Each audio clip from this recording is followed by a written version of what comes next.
Hello, everyone, and welcome to today's Dynamics 365 Tech Talk. Today's topic is Dynamics 365 Finance, SAF, JPK VAT Audit Registers. My name is Leslie. I'll be your moderator today. We're broadcasting this web conference through Teams live events, and the audio can be heard through your PC speakers only.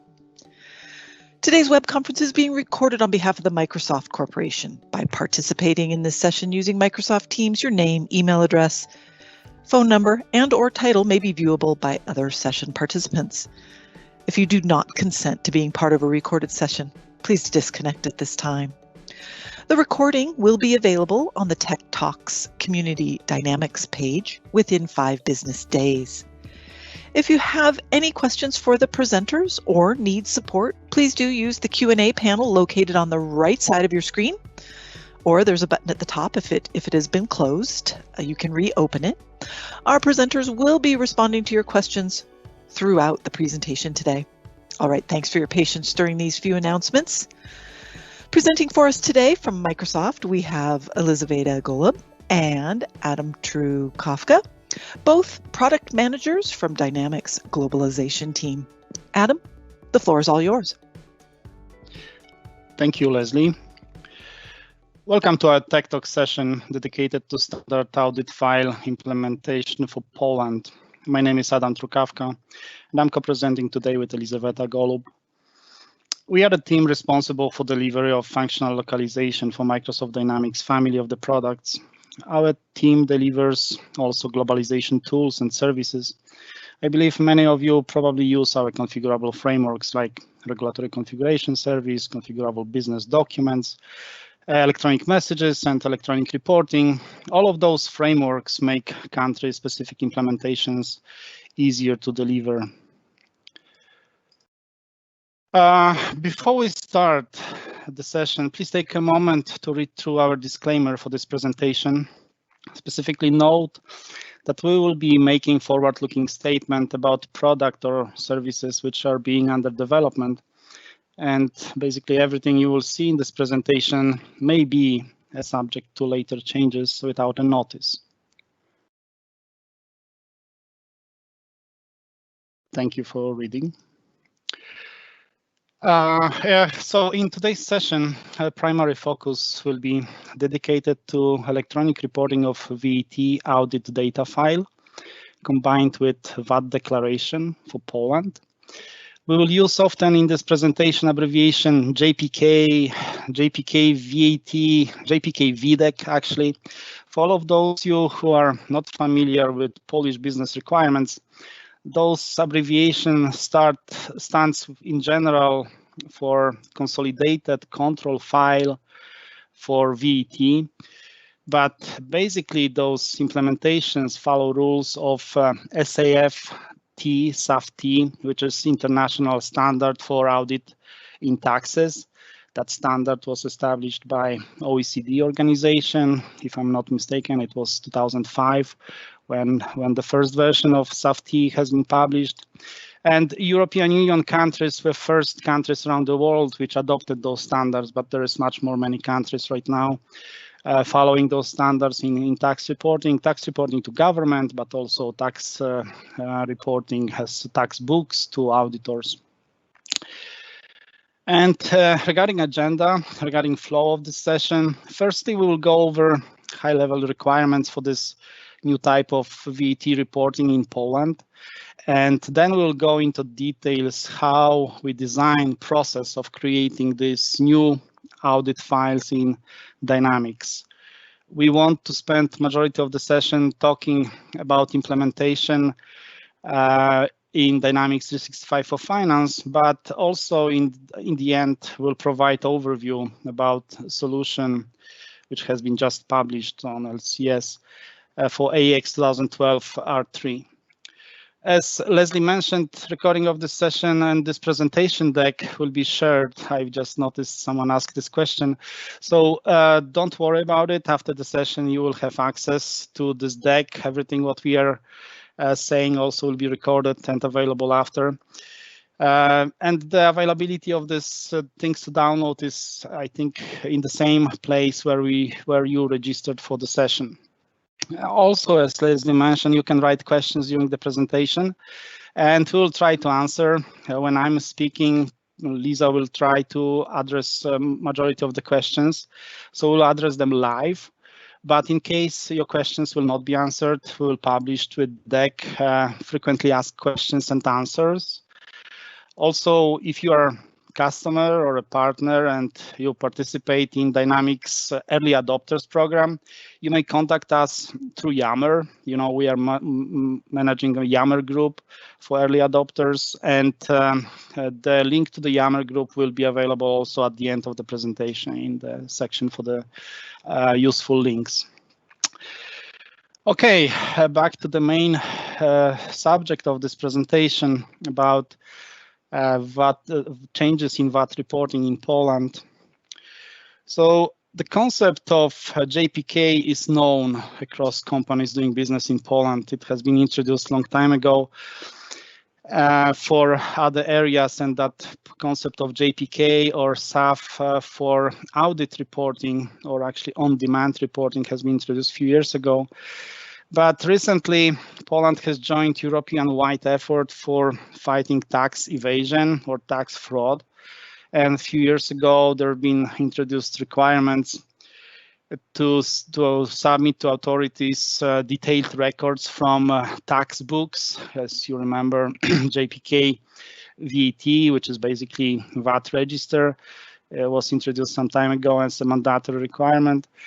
The works on the new JPK VAT or JPK VDEC started last year, and Ministry of Finance consulted their plans with Polish business, auditors, and software providing companies.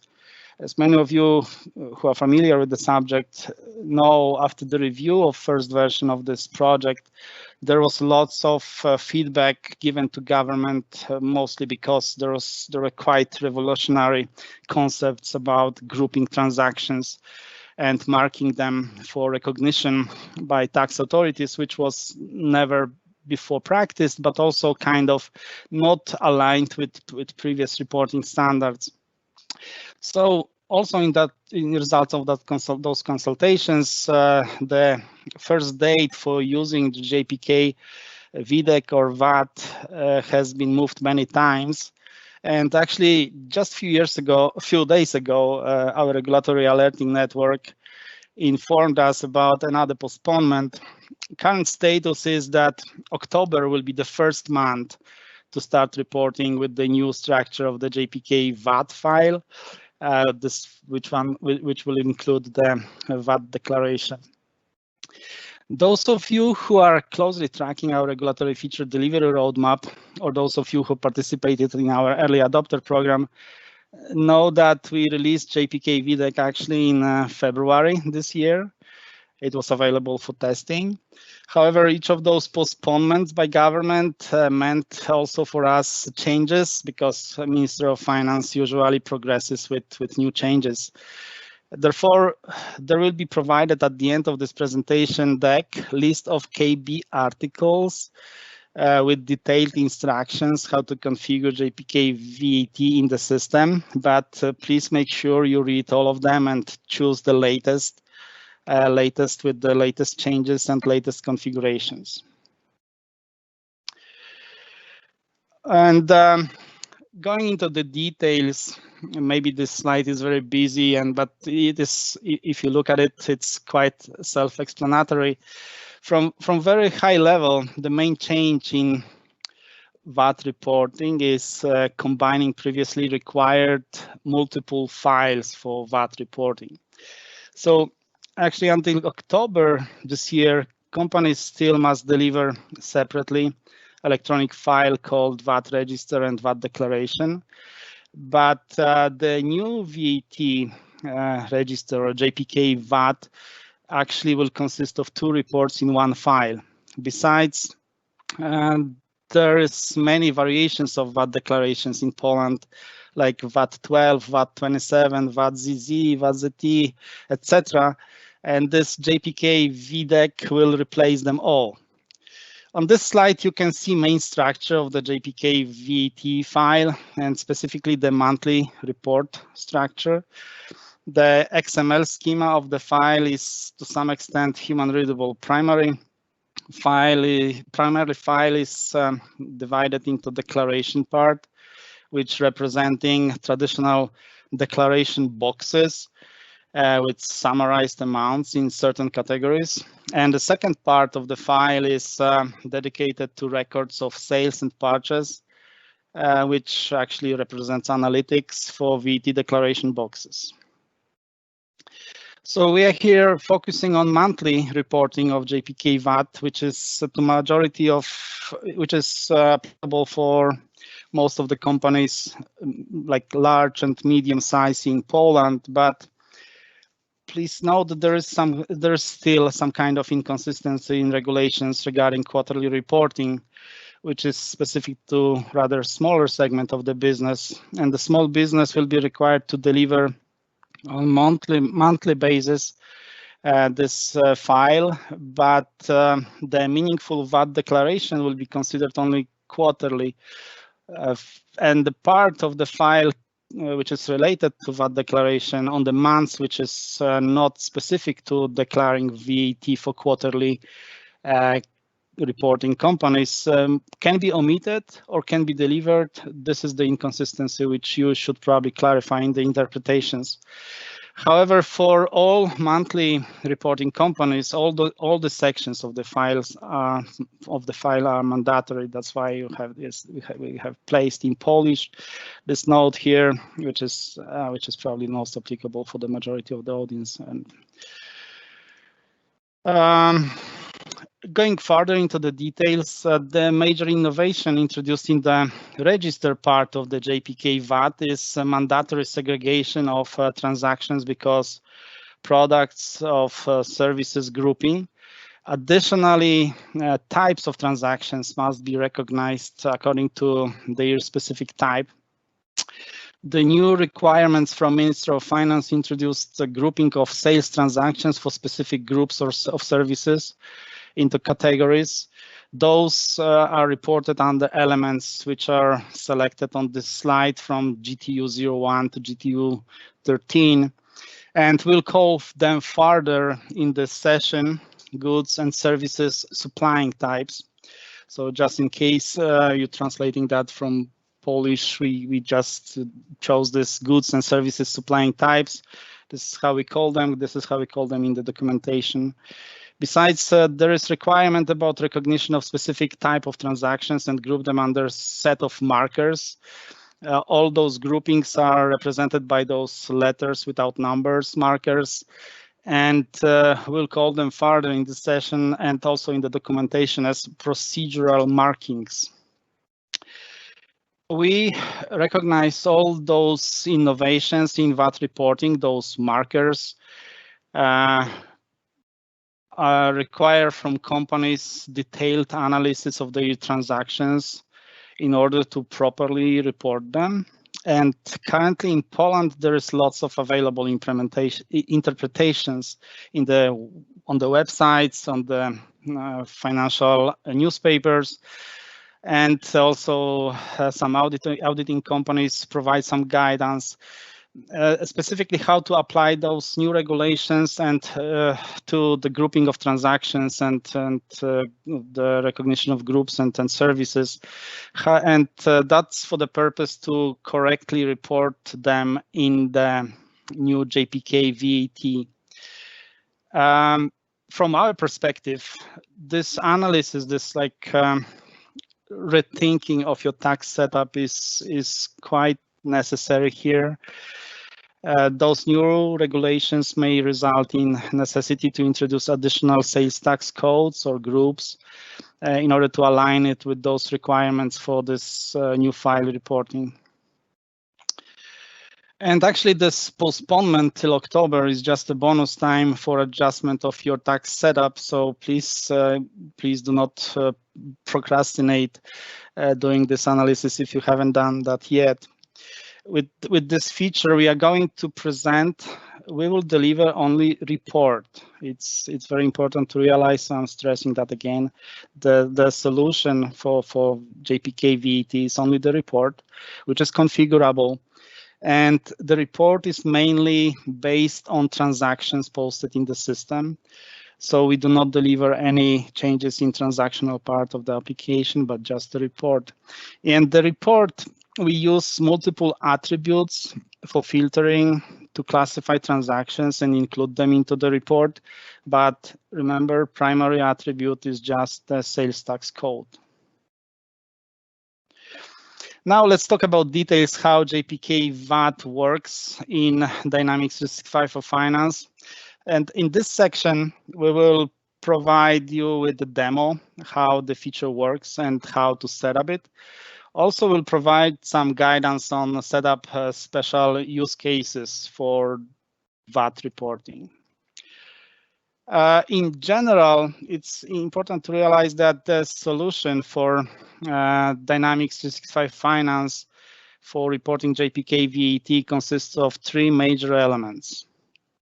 Firstly, as I mentioned, we deliver configurable electronic report implemented in electronic reporting framework. That's not new. We delivered JPK audit files implemented in the same way. However, this report, unlike the previous ones, requires configuration. So there is a special section in electronic reporting which you could use to provide this configuration. And further in this session, Elizaveta will guide you through the configuration of the report. The configuration is required mainly to associate sales tax codes and other criteria for selecting GTUs, those goods and services supplying types, and procedural markings. There is also required setup to identify sales and purchase document types depending on your system setup, which we cannot predict from high level. And the second part of the solution is the framework of execution of the report. We use electronic messages framework, which provides capabilities to implement a kind of a workflow which allows to generate in a logical way and also to split the workflow tasks across different users in the company. So this workflow, the last piece of the solution is actually the configuration of the workflow. We deliver a package which after you import that to the system through data management, enables the workflow to be practically ready to use. And now that is the time for the demo. I will switch to my virtual machine and provide you with a quick overview how the feature works. Let me enter the password. The session died after a few minutes.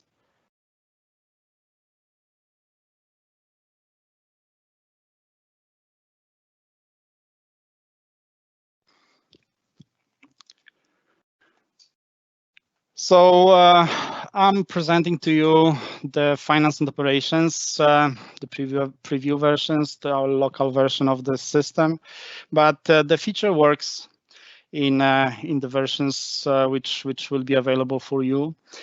And as I said, the major workflow for this feature is located in electronic messages.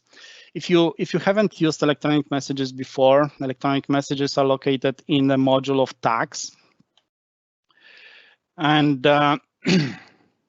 excuse me, I need to wait a little bit for the VM to wake up.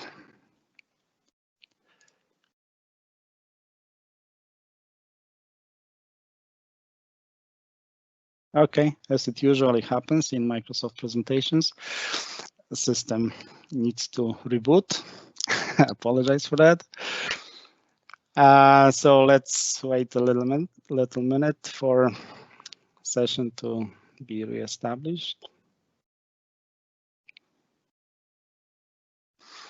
We're back again. So I'm going back to module of tax.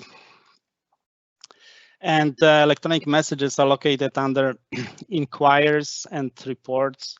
There is the main workflow workspace for electronic messages, which I will be using, but also setup of this feature is located in setup for tax electronic messages, We do not require any setup to be done basically after importing the package of configuration of the workflow, but anyway, you can change whatever you want. This workflow is fully configurable. There is no any low-level code behind it, how this workflow works. So I'm going back to electronic messages. And after importing of this data package with configuration of electronic messages, you will see one workflow defined for generation of JPK V7M, which stands for VAT Declaration 7 monthly. And the workspace of the workflow is divided into the messages section, action log, and message additional fields. I will guide you through all of those sections once we will start with the workflow. So basically, tax accountant, when they want to prepare the new JPK VAT, they will start the new message, which represents like a step in the workflow. And this new message just has one action to initiate the workflow for JPK VAT. And this action requires some configuration before we generate report, before we execute the next step. Primarily, I need to select here the scope of the dates to select my transactions, which must be included into the JPK VAT, the VAT declaration and VAT register. And in the section of action log, you see all this log with messages, what was executed when, and then later we will see there will be also delivered results here. And in the section about message additional fields, we have a few fields of this tax declaration, which actually some of them cannot be determined directly from the querying the system. Some of them are referring to previously reported taxes. Some of them are just text fields with some justifications. So we use capability of this electronic messages to define additional fields, and out of values provided here in the user interface of electronic messages, the values of those fields, data from those fields, will be included directly to generated file. For instance, there is this tag in the file called code urzędu, which stands for the code of the tax authority where we're reporting. And here, each company needs to define this accordingly to their codes, their known codes for tax authorities. This code can be pre-populated if you know that code, and this is the only code you will be using. You can configure those additional fields like default values in configuration of electronic messages. But as it comes configured by us, it comes empty. We do not source this code from any place in the system. So all of those data here is like manual entry. When I feel I'm ready with additional fields and I'm ready with the dates, I can proceed with the next step of the workflow, which is actually generation of the report. I'm clicking here, generate the report, and again, I'm initiating a set of actions. The system will initiate another next step in the workflow. I click OK, and here we have a message. We have a message for the tax accountant. Obviously, everyone is very responsible in accounting, in taxes, reporting specifically, but still, there is a section of the VAT declaration which requires accountant to confirm conformance with the regulations. And especially many of you familiar with the subject of tax reporting in Poland, you know that every mistake in tax declarations or tax reports has its price. So this is just a reminder. And by the way, the new JPK VAT has changed some regulations about correcting mistakes. So please take a look into the details of those regulations. I think the new stuff which came with the new regulations for JPK VAT is that you have basically 14 days from submission to auto-correct your mistakes, resubmit your VAT declaration. But after 14 days from submission, if tax authorities discover mistakes, every mistake has its price, and sometimes very severe. So back to this message. If you don't like this message, you still can you can configure the steps in the electronic messages. As I mentioned, everything here is configurable, and actually remove it or modify according to your best judgment. So I will proceed with OK. I agree with the rules. And here is actually the first step where we will generate the tax declaration, where actually we will run this report, which also requires some configuration after importing to the system. So here I'm just clicking OK, but in case you have some special requests around like filtering the declaration, like for analytical purposes in preparation process, you can always filter that accordingly to the rules how Dynamics 365 for finance works. This dialog is just a standard dialog to execute the report. Let it give it a minute to run. The report is being run. And actually, I don't have too many transactions in the system, but it takes some time to call all the data sources. As you can see, the result of this task was generation of the file. There we have another item in the action log with results. And if you haven't noticed, there is some trick. This log generation of the file, the results of it are here in the attachments. So this when you stand contextually on the log line in the attachments, you will see the number 1, which means there's one attachment waiting for you. We store results of this electronic report generation in the attachments of FNO, so they are always like in one place. You can access this attachment just going to attachments and select appropriate attachment. You can open it here. And accordingly to your workflow with managing documents, you can save it in specific location or save and open in the default location for downloading files in your browser. And here it is the JPK VAT file. As I mentioned earlier, it's almost human readable, so you can easily recognize the sections of a header, nagłówek, section identifying the taxpayer, and section related to tax declaration with all these positions which are called, which I mentioned, are called in my understanding boxes, from like paper form of tax declarations was straightforward transitions to electronic file.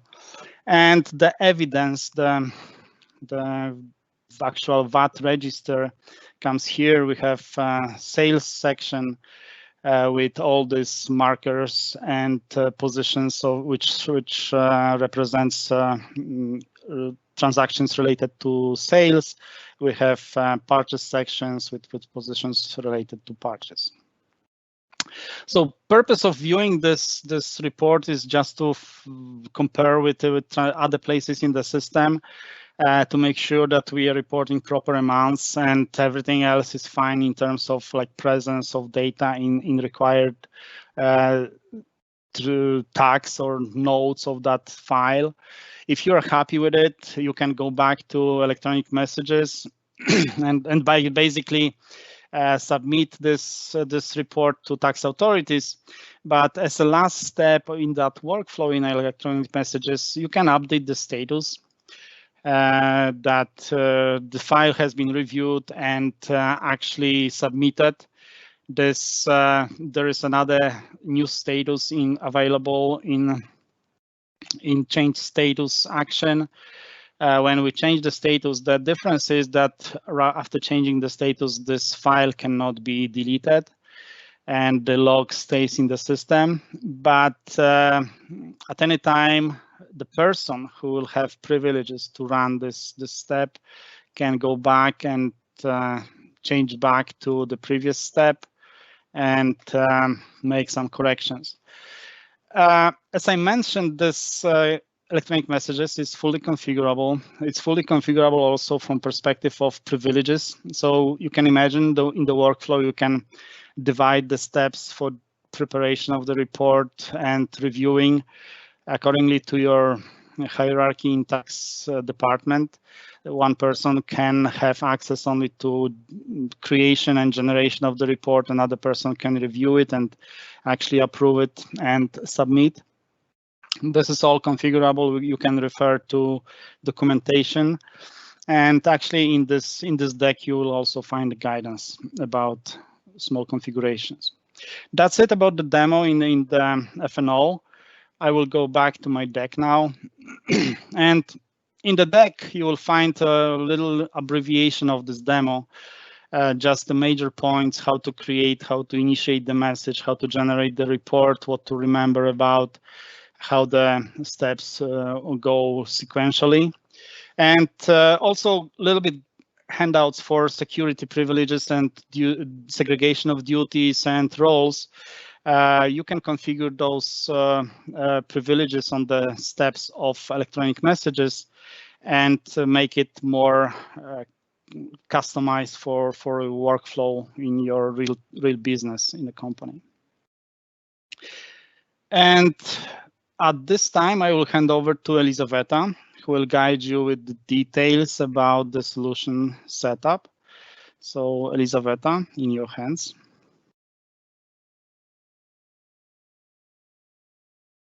Thank you, Adam. Can you see my screen? Yes, correct. Okay, super.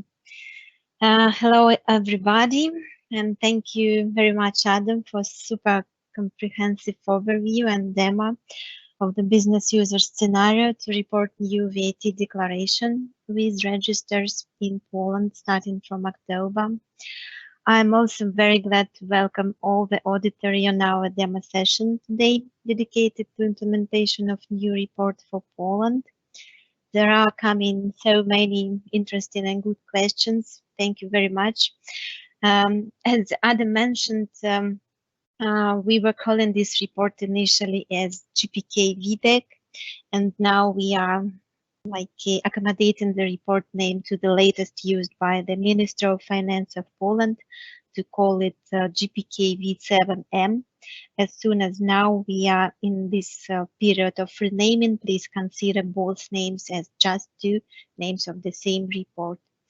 My part of this demo is dedicated specifically to more deep technical part, as I'm going to tell you about how to set up Dynamics 365 Finance to get it ready for JPK VAT7M reporting.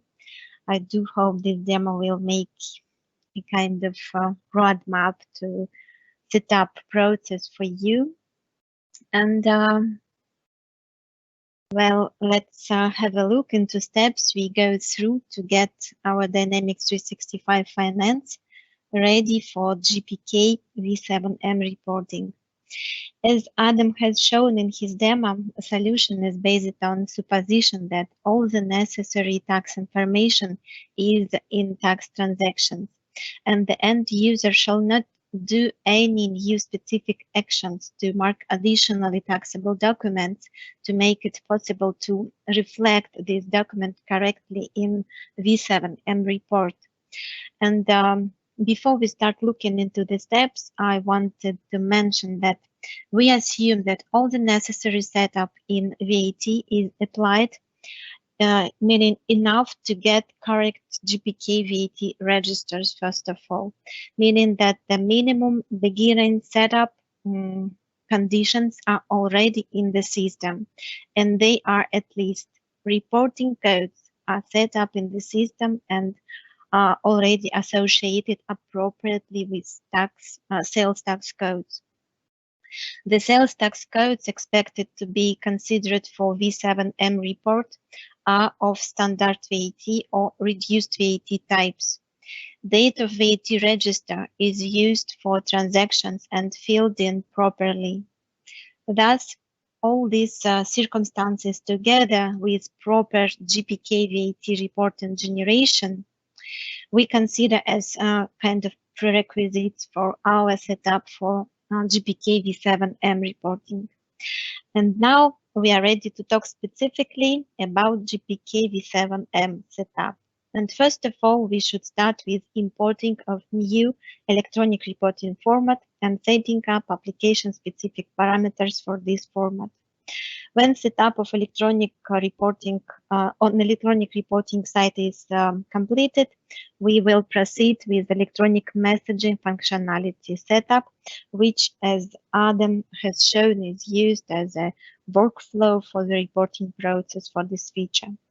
Electronic messaging setup is composed in general of 3 steps, which are importing of the predefined setup via data entities, setting up of number sequences for electronic messaging, and setting up parameters of the executable class which runs the report.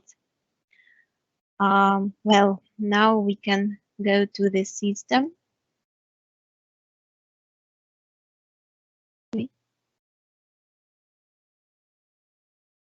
Okay. We can go to the system to watch all the steps in Dynamics 365. And first of all, we go to electronic reporting module.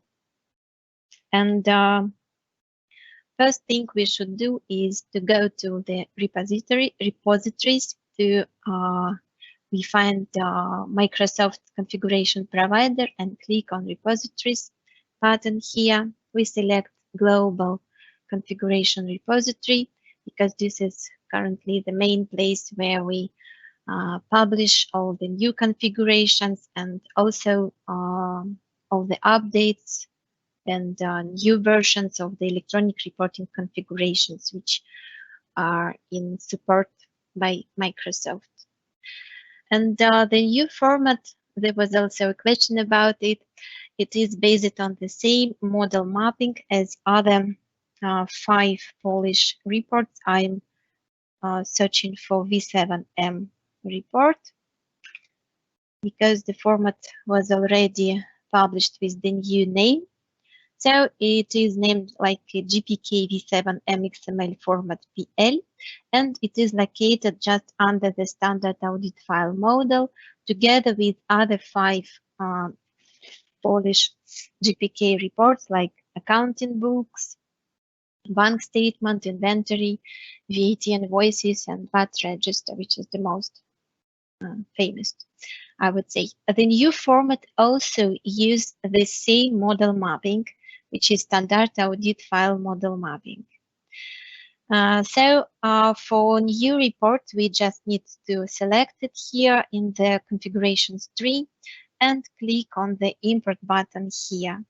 In my case, as you can see, this format just already imported because I did it preliminary to this session. But in general case, we click on import button and this format will come to your system. So now we are going back to electronic configurations workspace to see the new format. As I said, it is located under standard audit file model. And here we are. First of all, after update or importing or after importing of a new, for example, configuration in our case, we always recommend to check that your model mapping which you are going to use is still marked as default for model mapping. It is important to be sure that during the runtime of the report, the proper model mapping will be used. For our format, we now need to only set up the application-specific parameters for it. How we are going to set them up? We select our format first of all, and on the action pane under the configurations, we have application-specific parameters group, and we click on Setup button here. Here, I would like to say, first of all, a couple of words about the application-specific parameters in general. This feature was introduced, this is also a kind of feature, right, in electronic reporting. And it was introduced not long time ago and was already used in implementation of recent requirements in JPK VAT report, which is for invoices, as you know, because it is very useful when we need to introduce a kind of dependency in the algorithm of a report on a company-specific master data. This feature allows us to avoid necessity of country-specific extensions on an application side of the system when some particular requirements must be implemented to cover needs of one country-specific report. With this approach, we potentially simplify further extensions of such algorithm, provide an application independent configurable way of defining reporting rules. At the same time, this approach also makes it possible to use the reporting feature also outside of the country context for which it was initially introduced. Like, for example, even now, when data VAT register feature became globally available under feature management, companies with primary address outside of Poland will be able to start using this report much more easier, spending much less efforts than in the past when all the country requirements were implemented under specific country context only. Thus, application-specific parameters on the format is a kind of one more step in direction of globalization of local features. Well, how these application-specific parameters are used in our new V7M report. As Adam has explained in the report schema overview, there are many different properties of invoices to be reported in the new format of registers, and especially it is related to the sales register, for which there were introduced 25 different properties, or we also call them markers, because they can obtain just one possible value or to be omitted when they are not applicable for a specific invoice. Thus, in case when we deal with supply of, for example, alcoholic beverages or tobacco products or electronic devices or some other specific goods or services mentioned as to be specifically reported, we must report related invoices with appropriate marker in the register. As soon as master data setup may differ from one company to another, there was introduced a variety of different conditions so that any company could find the proper criteria to specify. And for example, for service deliveries selector, we are able to specify conditions based on tax code, item sales tax group, customer ID, and the customer group. And depending on each lookup field, we considered to add different types of those conditions. It is important to know that for each lookup field, you should always add at the end of the conditions list a value for which you will define like a not blank condition. And even if your company is not using some of the lookup fields, like for example, your company never do any import transactions. In this case, you should set up at least those two conditions to let the report run appropriately during the reporting runtime. So you should define not blank condition for all the criteria, and also blank conditions for those cases in which you assume that probably some of the conditions can be empty. This is, for example, important for transactions like a direct posting with tax code. When you post the transaction directly from general ledger journal and you are using directly a sales tax code, so you do not specify any sales tax group or item sales tax group, and such transaction has no customer or vendor identificator. For this purpose, to have the reports working properly, you have to specify condition with blank values as well. When application-specific parameters setup is completed, you should change the status to completed. Before you change the status to completed, your configuration will not be considered by the system at all. And if you even provided all the setup, but did not save it with completed status, you will get the kind of exception from the system in the runtime that system cannot find your configuration for application-specific parameters. So make sure that you have saved your configuration is completed. Basically, the status can be changed back at any time, and even completed configuration can be adjusted at any time as well. If a new version of the format was delivered and the structure of the lookup fields is the same in the new version, we hope that we will not provide much more changes in the structure in the future. You can obviously use import and export functions here to quickly move your configuration from the old version to the new one. When you save your configuration, it will be saved as an XML format. Okay. Now we are done with our application-specific parameter setup. We assume so, at least.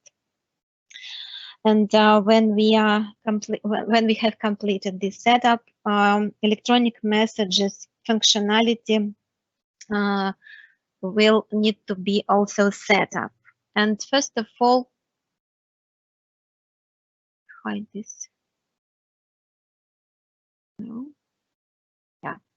First of all, we should go to the LCS portal and to visit the shared asset library, because this is the place where we usually publish like packages of configurations or setup of data entities, which are used in the electronic messages. Basically, the electronic messages functionality includes a number of entities which we have to set up, and moreover, sometimes in our solutions we were like for the reporting features, we use electronic messaging setup data in the electronic reporting configurations. Thus, it became a kind of already tradition to publish here in database package section of this shared asset library, to publish here, data packages. Here in data packages section, we publish a package of data entities with predefined setup of electronic messaging. As you can see, now it is the first in the list because we just recently republished it with the new name of the report. So first of all, we simply click here on the link and save it as a zip file on your machine. Then with this package, we go to electronic data management first, to the data management, because we need to import this configuration to our legal entity. We click on import button to create a new project of data importing to the system. Sometimes when you, for example, we specify name, Polish JPK, for example, V7M setup. And then here on the add file button under selected entities, first up, we select the file which we have previously saved from the shared asset library of the LCS portal. Okay, when you do this for the first time, this may take some minutes, about 5 or sometimes even 10. Just keep waiting until you will see Here in the table, all the data entities shown. Now we will not spend too much time, I think, waiting until the list will be filled in with the data entities. Just to save time for this session. Basically, when the data entities are listed, we simply click on Import button here, and the information from the Excel files from the package coming directly to your database. After this simple import, we assume that your that your electronic messaging functionality is almost ready to work. And the next thing we should go, actually it is already listed, so I would click here on import button to make the electronic messaging setup in my system. Okay, next step would be to go to general ledger parameters to check that number sequences for electronic messaging are at place, or if they are not at place, we would need to set at least number sequence for messages, because this feature does not include any electronic message items, which are also possible to include, but in our case, we will deal with only electronic messages. So here in the general ledger parameters on the number sequence page, we will find a number sequence for messages and for message items. You can set up both, or as I said, for messages only in the case of this feature. The next thing we should do, and this is mandatory step, we should go to tags, set up electronic messages, and initiate the executable class, which will be run during the report generation. Basically, this line is delivered here via that package, because this is a part of electronic messaging setup. And the only thing you should do here is to initiate parameters of this class. For this purpose, we click on Parameters button on the action pane. And sometimes some classes may have some parameters. In our case, we just simply may adjust sometimes the query for this report if we would like to. But in general case, we should click on the OK button. It is important to click on OK button when you just set up feature for the first time, because this is the way how the executable class is initiated. Without this, you will get an exception during the runtime of the report, and that exception will inform you that the parameters of your executable class are not saved. If you get such exception, you should know that you just go to executable class settings of the electronic messaging and initiate them here. And the last thing we should visit during our setup is to go directly to the setup of the electronic message processing. This is the main thing, which the main place where we define the chain of actions which will be run during runtime of our report. First of all, it will be we will create an electronic message just like Adam was showing to you. Then we can generate report, and this is the action which runs the executable class. If we simply click on this action, we will go to the parameters of this action, and we will see that this is an action of message execution level, and this action has association with that executable class that was just initiated, and at the same time it is associated with our format as well. We also may observe here that this action will be available for messages in these statuses, and as a result of working of this action, our message will get a new statuses like this in technical error case, and if it is successfully executed, this status. Okay, and the third action is optional, as Adam was showing. So basically here, what we shall do, we do not have any message items in this processing, as I said, so we do not have any additional fields, but we have additional fields for our message. And this is the place where we define default values for our additional fields of the message. As for example, go to JEDU, you should define specifically here. This does not mean that you cannot change this value during the report generation. If this field, we can quickly go to observe this field.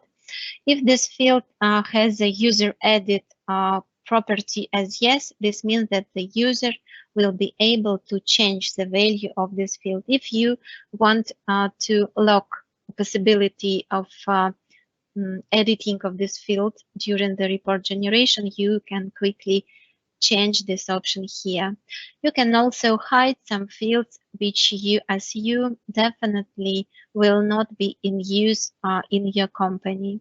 For example, P61, I think will never be used in my company. So I can just simply mark it as hidden, and it will not appear in relation to the electronic messages created by the business user. This is about additional fields. And one more important thing to do here is about security roles. By default, we do not provide any setup here because we do not know what security roles you have and what security roles you use.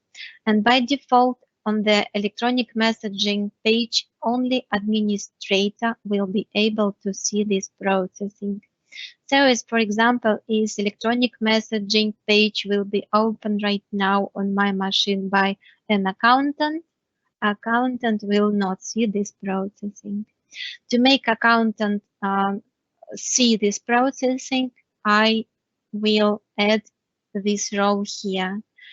As soon as this role is added, any user of accountant security role will be able to see the processing in the electronic messaging page.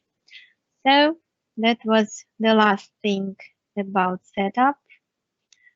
I think we can go back to the presentation, and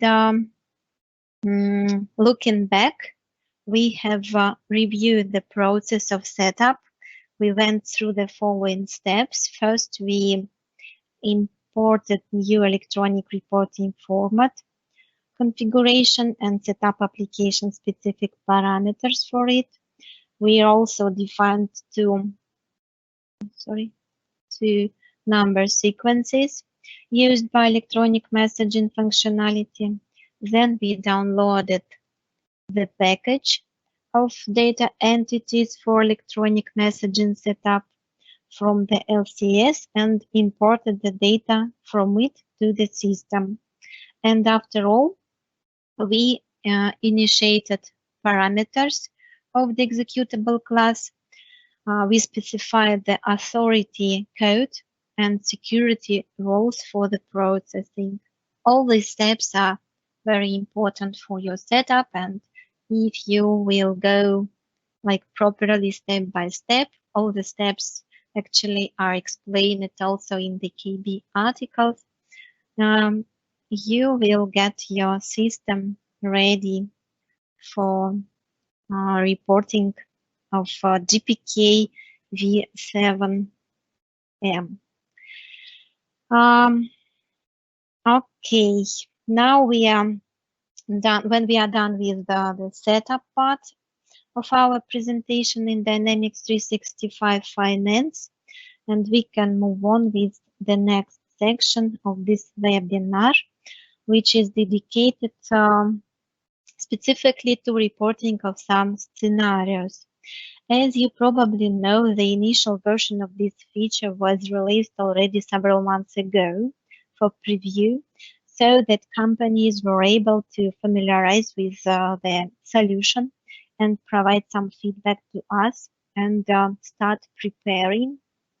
And as one of the results, we received also some questions from our partners, and we are actually super thankful to the active partners and customers for their questions and feedbacks, because this is the way for us to know how we can do better, how we can improve our solutions for our customers. And among those questions, the most frequent was about reporting of invoices for which split payment procedure was applied. This is why we decided to include this information additionally to the KB article, so that everyone who interested in this scenario could quickly find this information. And also I dedicated a slide here in this session to the split payment scenario. From the perspective of the V7M report, the requirements in relation with split payment is quite clear. We should mark additionally the invoice with MPP marker if for this invoice split payment procedure was applied. And it is the same in both registers, sales and purchases. And in general, the questions about this case were like, what we should set up additionally to get MPP reported for an invoice, or where can we find MPP marker? And the answer on all the questions like that is the following. There is no specific marker for split payment, and you do not need to mark anything else specifically to get invoice reported with MPP marker. In current implementation of split payment feature on the accounts payable side, you should have set up a payment specification, which is set up as split in the payment specification parameter. And as soon as this specification was applied during vendor invoice posting, this invoice will be reported with MPP marker. And the same on accounts receivable side, with only difference that the split payment parameter must be applied there on the level of method of payment. Well, this is what I wanted to share in relation with split payment scenario. And I have prepared one more slide about some special case in JPK V7M reporting. It is about so-called overdue invoices. And while on accounts payable side, the reporting requirements are more or less familiar, because we already reported in JPK VAT registers overdue vendor invoices, in a special way. And in JPK V7M report, the only difference in reporting will be that VAT amount of overdue invoice must be reported in K46 element instead of K49 as it was in VAT registers. And for paid overdue invoices, VAT amount will be reported in K47 element instead of K50. And obviously both invoices in this case, I mean overdue and paid overdue, will be marked as internal documents in the document type field of the invoice.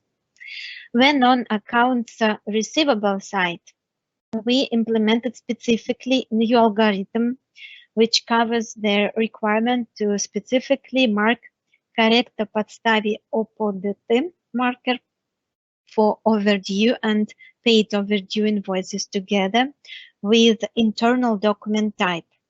And also taxable base and VAT amounts of overdue invoices will be respectively reflected in P6 P68 and P69 elements of the declaration part, meaning that they will be collected through all the invoices with such case or overdue case through all the invoices in the register. For both sides, accounts payable and accounts receivable, you do not need to do any additional setup or markers. You should use just Polish local feature overdue debt VAT. As soon as the feature was used, meaning that an invoice was processed through specific overdue debt VAT journal, system will be able to figure out that this is an overdue or paid overdue invoice and report it appropriately in JPK V7M report. Those of you who are probably not that much familiar with this feature, please kindly find the reference on the related documentation in the KB article here on the bottom of the slide. Okay, now I shall move to the next part of the session, because today I know there are attendees specifically waiting for this content, because this part of the presentation is about our solution for Dynamics AX 2012 R3. And I will start directly from setup of this feature. And first of all, this is an AIF report, which means that the principle of data collecting and its representation in the report is the same as in other JPK Polish reports. And almost all the setup steps are pretty like the steps for any other JPK reports in AX.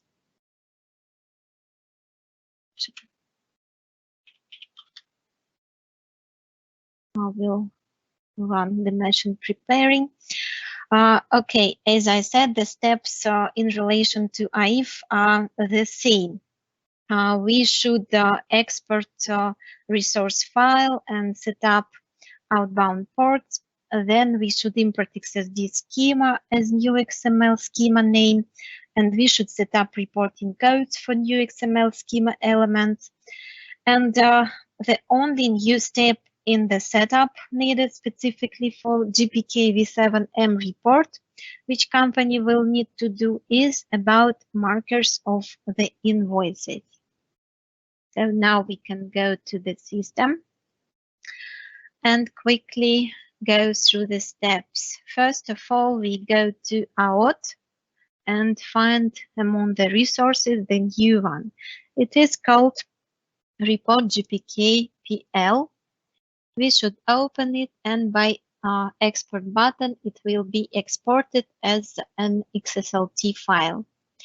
As soon as it is exported, we go to the system administration, and under setup, services and application integration framework, we have outbound ports of electronic audit reports. By create and update port button, we will get a new format created in the list. It will be called like SAF-T, SAF-VAT declaration with registers, and it will be of SAF-VAT declaration with registers type. The only thing we will do here, we will go to the XSLT repository and import just saved XSLT file. Then we will select it here as an XSLT ID. We also may define default export paths and other parameters as we usually do. As soon as this is done, we go to General Ledger module, and under Setup, Sales Tax External, as we usually do for AIF reports, we open Sales Tax Reporting XML codes. Here we will import XSD schema. Usually we as a Microsoft do not deliver this schema, and you should find and download the schema directly from government sources. So when you obtain this XSD schema, you shall imported here and associate with the new format which we have created in the ports. This format will be of the type which is defined for our new format. As you can see, all the elements of the new schema will come from the XSD file, and which is new. This is an annotation field. This field is filled in automatically from the XSD schema. So the annotation you can find here is not like our invention. It is like properly copied and pasted text from the XSD file, which was originally introduced by the Ministry of Finance. So as soon as we have imported the XSD schema here, we shall go to sales tax reporting codes. And we assume that you have already here set up at least for the VAT register. And what you should do here is to create a kind of mapping for your new format. So you create lines here just as you did for the VAT register, and you map them to the new reporting codes which are not used in the sales tax code setup, but you associate your new elements with the reporting codes which are really used by the tax code. This process is very similar to the setup of the JPK VAT report for invoices. Just I wanted to pay attention that some fields of JPK V7M report may differ from those which were used in the JPK VAT registers. As for example, looking with attention to the schema, we can find out that, for example, the code which was previously reported in K43 now will be reported in K40. This means that for such cases, you will use reporting codes like 43 here and 40 here. All these things you will also find in the KB article, just to draw additional attention to this thing. So here we are specifying setup only for those elements of the report which will collect and represent data from the tax transactions, meaning registers. We do not provide here any setup for the declaration part, only transactions. And all of these things was I was talking right now are more or less common for all the AIF reports and are already well known. The only thing which differs in the setup of this report is related obviously to markers, because this is a new thing in general. As you know, in finance, we have a set of nice application-specific parameters which allow user to set up different combinations of different master data sources.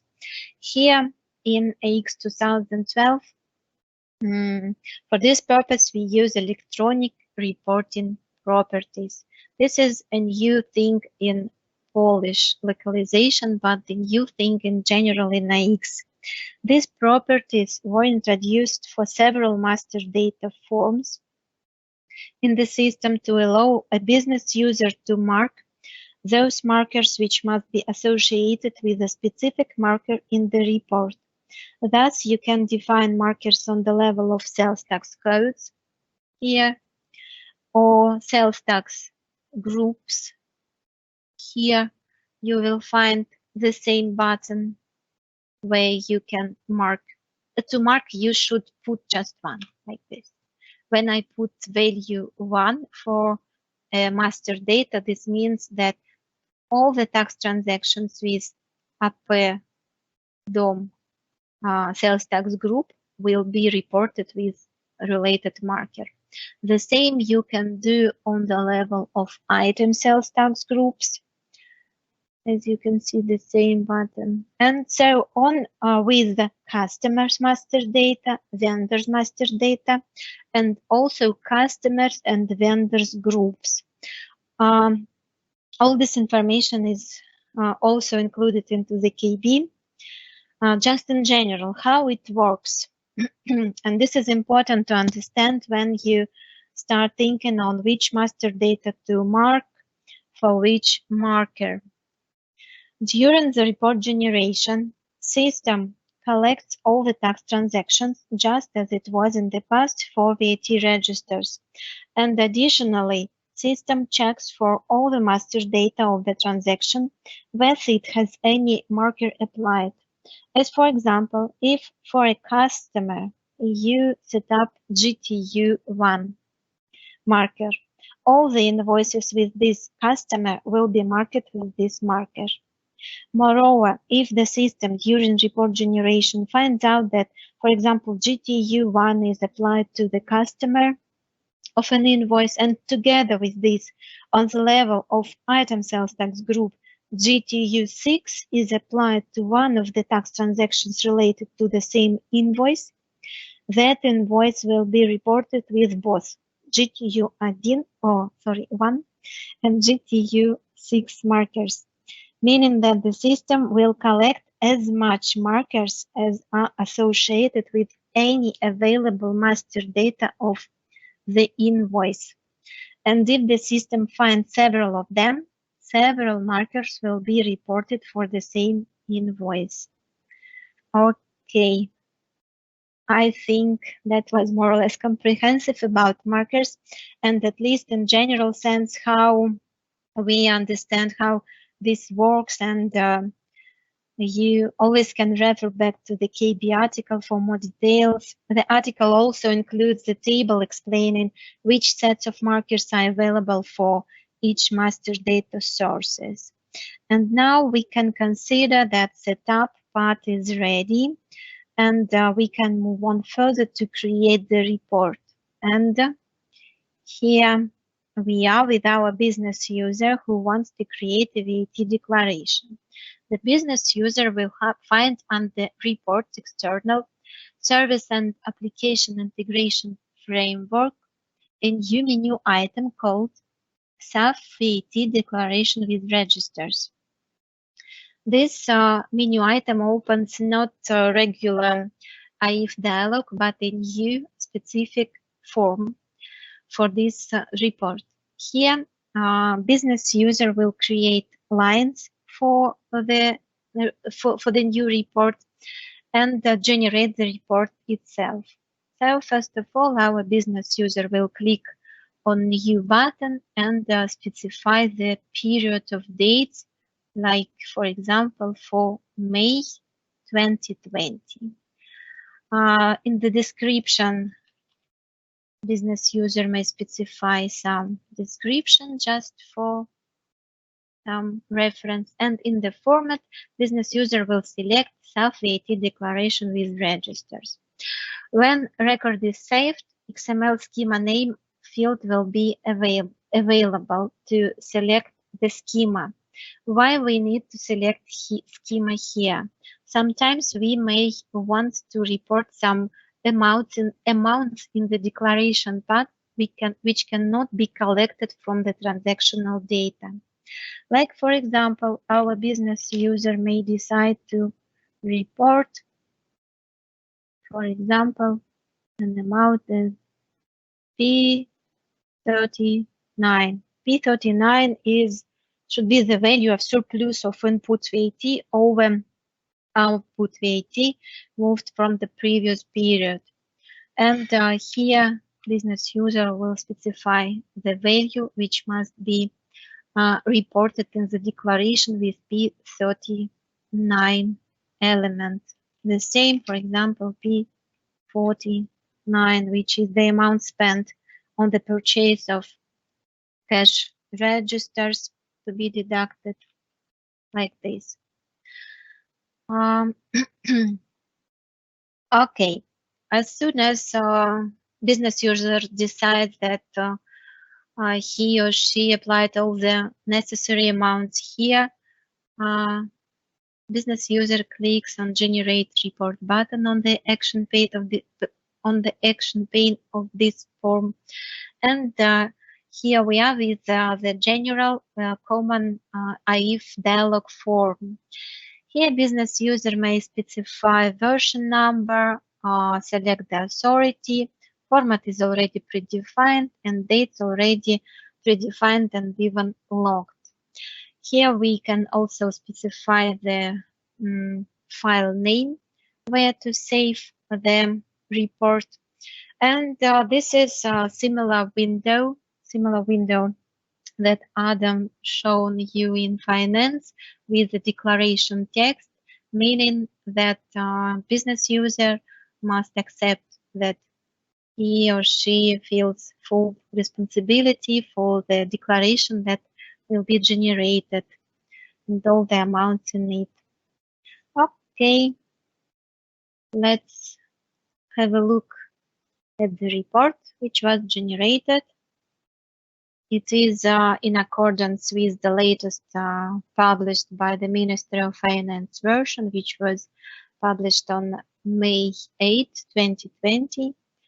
So here we are with the report. Okay. Coming back now and back to our presentation and looking back to review what we got from the demo. We, on a very high level, reviewed the setup process, which is a usual setup for AIF reports, with an extension of setting up electronic reporting properties to specify those master data in the system, which will help the system to report markers.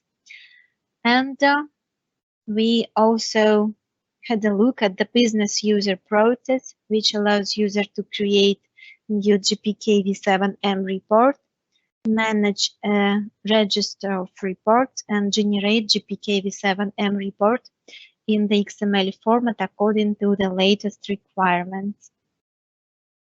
And just one more slide about the X2012R3 to inform that the hotfix for this version is also already available on the LCS, as well as the KB article, with all the details on setup and usage of this feature. It is also published. And this is the last slide for you in today's content, where we collected all the links which can be useful for you in the process of the feature setting up and usage as well. And I personally thank you very much for your kind attention to this session. I hope this content was useful. And now back to Adam, to you, whether there are any questions to discuss, if obviously we have time. Sure, Lisa. We have only a few minutes left, but I was very busy answering the questions. I hope I answered majority of them, but still there is few which requires a response. And as I said, we will publish frequently asked questions and answers together with this deck. So after a couple of days, please come back to the website where you registered for the session to check if the content is available. Unfortunately, we are running out of time, so if you have any additional questions, don't hesitate to ask us through the Yammer or just simply send us an email. The pattern for our emails is firstname.lastname@microsoft.com. To some of you, I provided the email. Don't hesitate to send us email directly with the feedback. This is all for today. Thank you very much for participation, and we wish you all the best in the current circumstances across the countries in the world. And if you have any problems with this functionality, always contact our support. Thank you very much again, and back to you, Leslie. All right. Thank you, Adam, and thank you, Elizaveta. I've posted a link to a short survey in the Q&A panel. We'd like your feedback on today's session, and we'd love to hear what you'd like to see in the future events. The survey scores are on a scale from 1 to 5, with 5 being the highest score possible. We do thank you for your participation on that. As a reminder, the recording of today's session will be available on the Tech Talks Community Dynamics page within 5 business days. This does conclude today's Tech Talk. Thanks to all who joined. Have a great rest of your day.